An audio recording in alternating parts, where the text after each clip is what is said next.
पंजाब कांग्रेस में पिछले कुछ दिनों से विधानसभा चुनाव से पार्टी के अंदर घमासान जारी है। पार्टी के नेता अपनी नियुक्ति को लेकर परेशान हैं और सबसे ज्यादा मुखर पूर्व सीएम चरणजीत सिंह चन्नी हैं। लेकिन मामले को बढ़ता देख अब पार्टी हाईकमान ने मामला शांत कराने की कवायद भी तेज कर दी है। इसी को लेकर अब पंजाब प्रभारी भूपेश बघेल आज पंजाब पहुंचकर मौजूदा स्थिति पर चर्चा करेंगे और पार्टी में चल रही गुटबाजी को लेकर अलग अलग नेताओं के साथ मंथन करेंगे।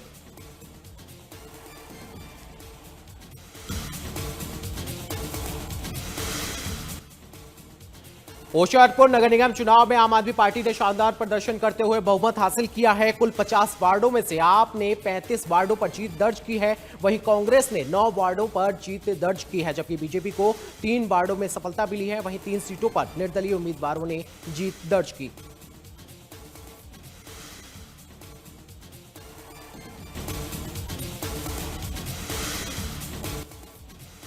पंजाब के कैबिनेट मंत्री लालचंद कटारूचक ने मेरी रसोई राशन किट अभियान को लेकर जानकारी दी। उन्होंने बताया कि पंजाब सरकार के मेरी रसोई राशन किट अभियान के तहत अब तक 21 लाख से ज्यादा परिवारों को लाभ पहुंचा। हर राशन किट में 2 किलो दाल, 2 किलो चीनी, 1 किलो नमक, 200 ग्राम हल्दी और 1 लीटर सरसों का तेल शामिल है। राशन किट वितरण में लुधियाना पूरे पंजाब में पहले स्थान पर रहा, जहां 2 लाख से ज्यादा किट बांटी गई। वहीं पटियाला में 1.5 लाख से ज्यादा और संगरूर में आपको बताएं कि 1.36 लाख से ज्यादा परिवारों को राशन किट वितरित की गई।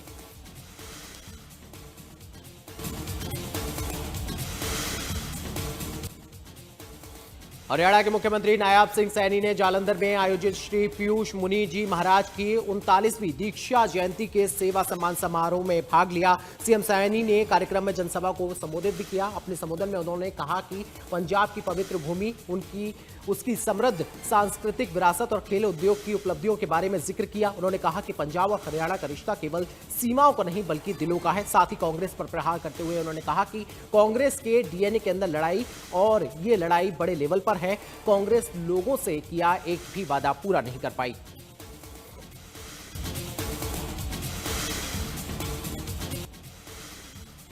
गैंगस्टर के वायरल वीडियो के बाद एक्शन मामले में असिस्टेंट जेलर समेत 12 लोगों पर कार्रवाई हुई है। होशियारपुर जिला जेल से गैंगस्टर मनप्रीत सिंह मन्ना के वायरल वीडियो पर होशियारपुर एसएसपी संदीप कुमार मलिक जानकारी देते हुए बताया कि वायरल वीडियो में जेल प्रशासन पर ड्रग्स बेचने और मोबाइल देने का आरोप लगा था। मामले की गंभीरता से जांच की गई और 12 लोगों के खिलाफ केस दर्ज किया गया, जिसमें असिस्टेंट जेलर को भी गिरफ्तार किया गया है। एसएसपी ने बताया कि जेल के कई कर्मचारी गैंगस्टर को मोबाइल और ड्रग्स सप्लाई करते थे, जिसकी चैन तोड़ते हुए उन्होंने 12 लोगों के खिलाफ केस को दर्ज कर उन्हें गिरफ्तार किया है।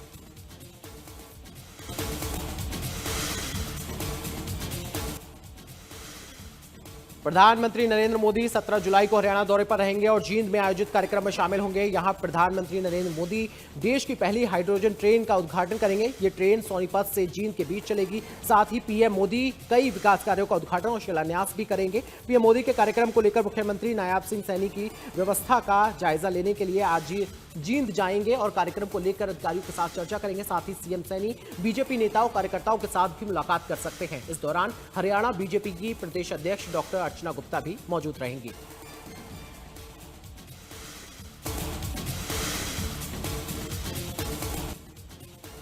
डॉक्टर श्यामा प्रसाद मुखर्जी की 125वीं जयंती के मौके पर अंबाला में राज्य स्तरीय कार्यक्रम का आयोजन किया गया। कार्यक्रम में केंद्रीय स्वास्थ्य मंत्री जेपी नड्डा शामिल होंगे और डॉक्टर श्यामा प्रसाद मुखर्जी को पुष्पांजलि अर्पित करेंगे। कार्यक्रम हरियाणा के मुख्यमंत्री नायब सिंह सैनी, हरियाणा बीजेपी अध्यक्ष अर्चना गुप्ता भी मौजूद रहेंगी।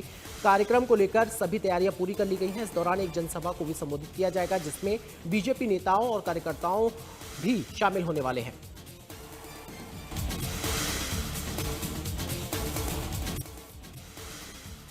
केंद्रीय मंत्री मनोहर लाल ने भारत पाकिस्तान के रिश्तों को सुधारने पर लिखी गई चिट्ठी को लेकर प्रतिक्रिया दी है। उन्होंने कहा कि पाकिस्तान को पहले अपने यहां आतंकवाद को खत्म करने का भरोसा देना होगा, तभी आगे किसी भी तरह की बातचीत संभव हो सकेगी। उन्होंने कहा कि चिट्ठी लिखना कोई नई बात नहीं है। पुलवामा घटना के समय भी भारत ने स्पष्ट कर दिया था कि अब पाकिस्तान को अपने यहां मौजूद आतंकवादी अड्डों को खत्म करना होगा।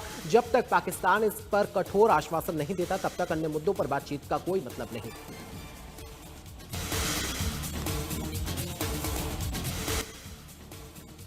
हरियाणा के रेवाड़ी में एक घर ब्लास्ट होने से पूरे इलाके में दहशत फैल गई। हादसे में 4 लोग झुलस गए। घर में लगे शीशे और दरवाजे भी टूट गए। घटना की सूचना मिलने के बाद पुलिस की टीमें जांच के लिए मौके पर पहुंची और घायलों को सिविल अस्पताल में भर्ती कराया, जिसके बाद सभी घायलों को रोहतक, गुरुग्राम और दिल्ली के अलग अलग अस्पतालों में रेफर किया गया। बताया जा रहा है कि गैस पाइपलाइन में ब्लास्ट होने की वजह से घटना हुई, लेकिन अभी तक इसकी पुष्टि नहीं हो पाई है।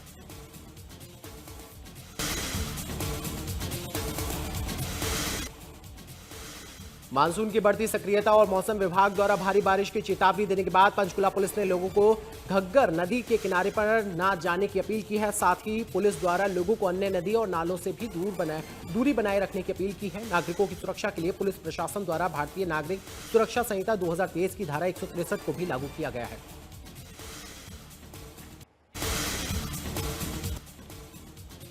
आज अयोध्या राम मंदिर चढ़ावा चोरी मामले पर हाईकोर्ट में सुनवाई होगी। आपको बताएं कि लखनऊ बेंच में 12 जून को दाखिल हुई जनहित याचिका पर आज अहम सुनवाई। जनहित याचिका में दान पात्रों से चढ़ावा चोरी के आरोपों को सीबीआई से जांच कराने की मांग की गई है। मंदिर के चढ़ावे का सीएजी से ऑडिट कराने की भी मांग उठाई गई थी। पूरे मामले की सुनवाई जस्टिस राजन राय और जस्टिस मंजीव शुक्ला की बेंच करेगी। याचिकाकर्ता ने एसपी रैंक के अधिकारी की निगरानी में जांच कराने की मांग की है।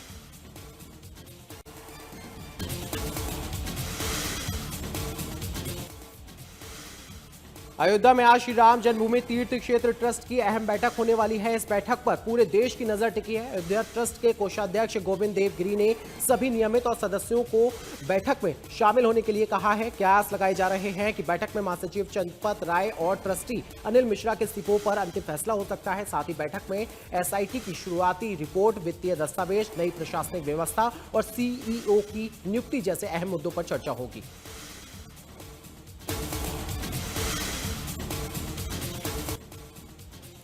अयोध्या राम मंदिर दान मामले की जांच जारी है और श्री राम जन्मभूमि परिसर में ट्रस्ट की अहम बैठक होने वाली है, जिसमें मौजूदा परिस्थिति और चंपत राय, अनिल मिश्रा के इस्तीफे को लेकर चर्चा की जाएगी। इसी बीच श्री राम जन्मभूमि तीर्थ क्षेत्र ट्रस्ट के कोषाध्यक्ष स्वामी गोविंद देवगिरी ने पहली बार राम भक्तों के नाम सार्वजनिक अपील जारी कर पूरे प्रकरण पर अपनी स्थिति को स्पष्ट किया है। उन्होंने कहा कि घटना को अविश्वसनीय, पीड़ादायक और अत्यंत दुखद बताया है।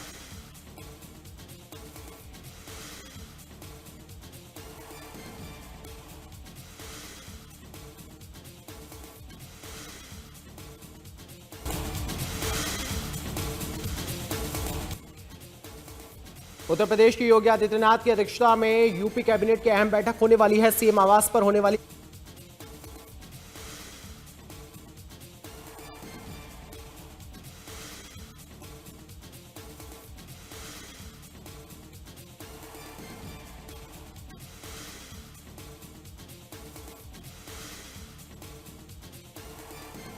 अध्यक्ष नितिन नवीन लखनऊ में आयोजित कई कार्यक्रमों में शामिल हो रहे हैं। इस बीच उन्होंने बीजेपी सांसदों और विधायकों के साथ बैठक की। बैठक के दौरान सरकार की ओर से चलाई जा रही योजनाओं से संबंधित विषयों पर चर्चा की। इसके अलावा बैठक में मिशन यूपी 2027 को लेकर भी मंथन किया गया। बैठक में पार्टी अध्यक्ष नितिन नवीन ने सभी सांसदों, विधायकों को जमीनी मुद्दों को लेकर चर्चा करने के लिए कहा है।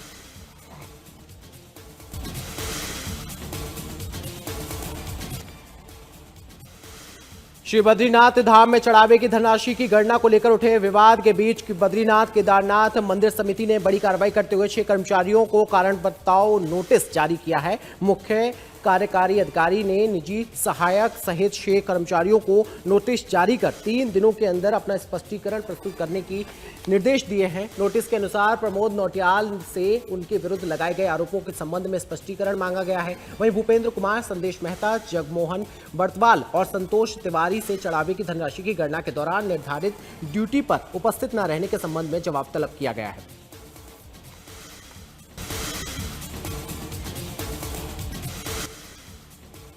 हल्द्वानी के काठगोदाम में खराब मौसम के चलते एक हेलीकॉप्टर की करवाई गई इमरजेंसी लैंडिंग। पिथौरागढ़ से 2 यात्रियों को लेकर गोला पार जा रहा था हेलीकॉप्टर। तेज बारिश और खराब मौसम के कारण अचानक से हेलीकॉप्टर में आई थी खराबी। स्थिति को देखते हुए पायलट ने अपनी सूझबूझ से हेलीकॉप्टर की काठगोदाम स्थित नगर निगम इंटर कॉलेज के मैदान में करवाई सुरक्षित इमरजेंसी लैंडिंग। हेलीकॉप्टर में सवार सभी यात्री सुरक्षित। लैंडिंग के बाद यात्रियों को सड़क मार्ग से किया गया रवाना।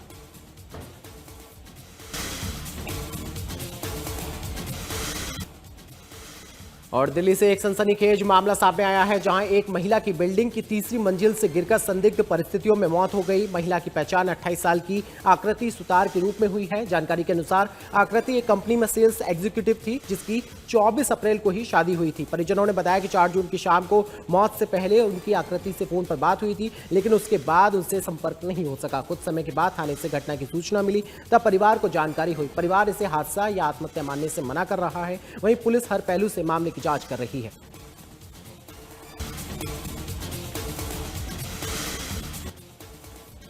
राजधानी दिल्ली एनसीआर में हुई बारिश ने एक ओर लोगों को गर्मी से राहत दी, तो वहीं दूसरी ओर जलभराव से जीवन अस्त व्यस्त हो चुका है। सड़कों पर जमा बारिश के पानी में आवाजाही पर बड़ा असर पड़ा है। आपको बताया कि बारिश में पानी के कारण दिल्ली द्वारका एक्सप्रेसवे के अंडरपास को पानी भरने के कारण एहतियात के तौर पर बंद किया गया है। अन्य कई प्रमुख जगहों को भी प्रशासन ने बंद किया है और साथ ही रूट्स को डाइवर्ट किया गया है। कई इलाकों में जलभराव के कारण देखी जा रही है जाम की स्थिति।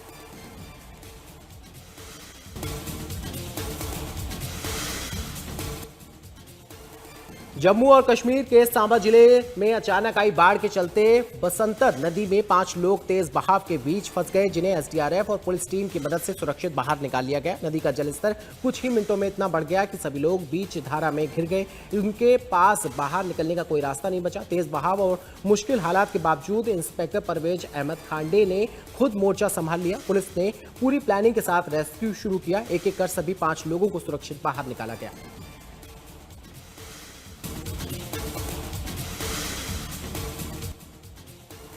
बीजेपी अध्यक्ष नितिन नवीन आज से 2 दिवसीय जम्मू कश्मीर दौरे पर रहेंगे। इस दौरान नितिन नवीन कई कार्यक्रमों में शामिल होंगे। नितिन नवीन वरिष्ठ नेताओं, निर्वाचित प्रतिनिधियों और पार्टी पदाधिकारियों के साथ अलग अलग बैठकें करेंगे। वो मिश्रीवाला में एक जनसभा को भी संबोधित करने वाले हैं और साथ ही कन्वेंशन सेंटर में युवा कार्यकर्ताओं के साथ भी संवाद करेंगे।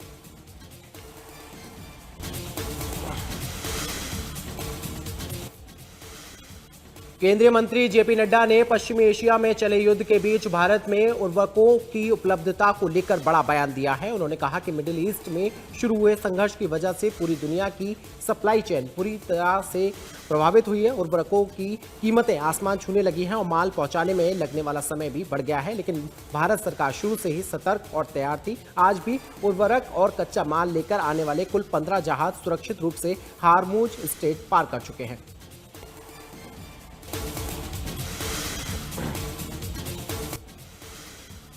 जम्मू कश्मीर के एलजी मनोज सिन्हा ने श्री अमरनाथ यात्रा कर रहे श्रद्धालुओं के लिए की गई व्यवस्थाओं का जायजा लेने के लिए चंदनवाड़ी का दौरा किया। साथ ही उन्होंने श्रद्धालुओं से बातचीत की। उपराज्यपाल ने कहा कि पिछली 4 यात्राओं को मैंने बहुत नजदीक से देखा है। इस बार श्रद्धालुओं की संख्या में भारी वृद्धि हुई है।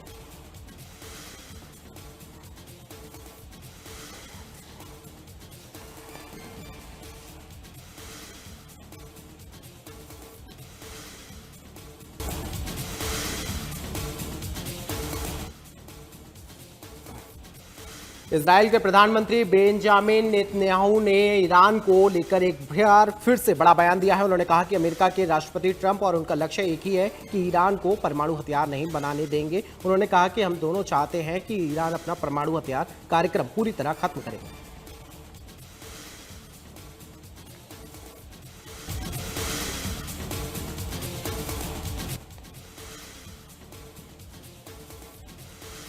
ईरान में खामेनेई के अंतिम संस्कार की प्रक्रिया जारी है। इसी बीच अमेरिकी राष्ट्रपति डोनाल्ड ट्रंप ने बड़ा बयान दिया। उन्होंने कहा कि खामेनेई के अंतिम संस्कार में ईरान का पूरा शीर्ष नेतृत्व मौजूद था। अमेरिका चाहता तो एक ही हमले में सभी को खत्म कर सकता था, हालांकि मैंने ऐसा नहीं किया क्योंकि फिर बातचीत के लिए कोई नहीं बचता।